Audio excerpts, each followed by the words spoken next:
Hello there. My name is Elmadjian, and I'm a PhD candidate at the University of São Paulo, Brazil, and one of the authors of GazeBar exploring the Midas touch in gaze interaction.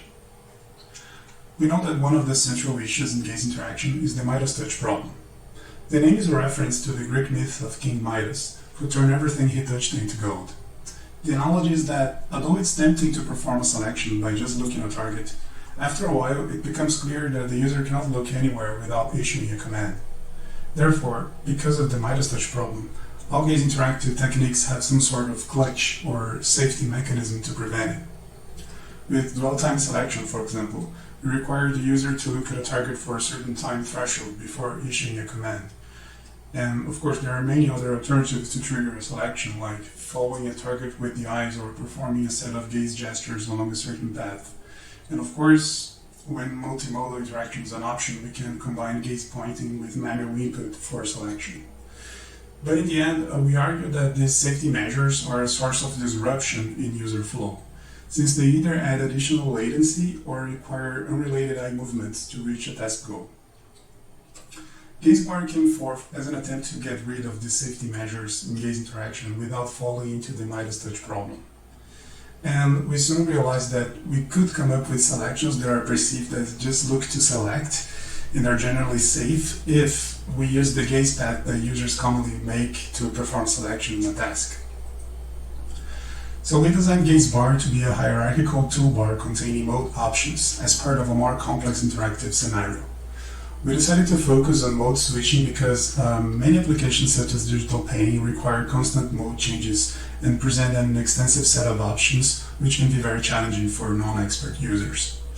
Also in mode switching, people are expected to navigate through menus and submenus, but mode selections are generally quick. In our design, we assume that the user is always performing the primary task in the central area of the screen using a different input, like touch, for example. So to change a mode, the user only has to look at an option in GazeBar and then back again to the central area. In practice, selection is triggered by using a goal crossing mechanism to determine when the eyes get in and out of the bar. The primary bar is always located at the bottom of the screen, while the secondary bars are placed at the remaining edges. Because our tracking data is typically noisy, we use a threshold for when the focus over a button starts and another one for when it ends.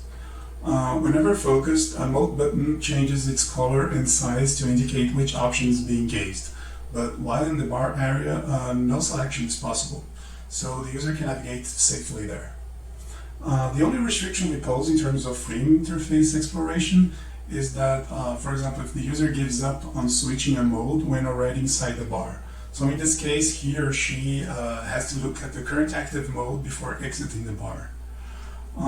In order to assess our design, we implemented a prototype on top of the digital painting application created. In this proof of concept, an eye tracker below the monitor captures eye data, which is processed by a GazeBar in order to provide state changes in visual feedback and mode selection. And communication between Krita and GazeBar is done through mapping of hotkeys. Although we could not perform a user study due to the pandemic crisis, we experimented with our prototype and investigated a few theoretical performance models to draw some insights. Based on these models, a conservative estimate is that mode switches with GazeBar should take on average 500 milliseconds. Note, however, that because GazeBar selection mechanism is based on the actual path that users make, it can only be lower than other methods if users make more mistakes with GazeBar on average. But based on our own experience so far, it is unlikely that we'll see a large number of errors, but because GazeBar is very fast, error recovery also has a low cost. It is also important to notice that GazeBar is not a general purpose solution, like many other techniques such as dwell time selection. So the most important message here is that it is possible to improve flow and gaze interaction efficiency with a just look to select mechanism. And though we cannot apply the exact same solution of GazeBar for a rare interactive scenario, we can derive its principles to devise similar approaches everywhere. In a future work, we intend to evaluate user experience and performance with GazeBar. Thank you all for watching.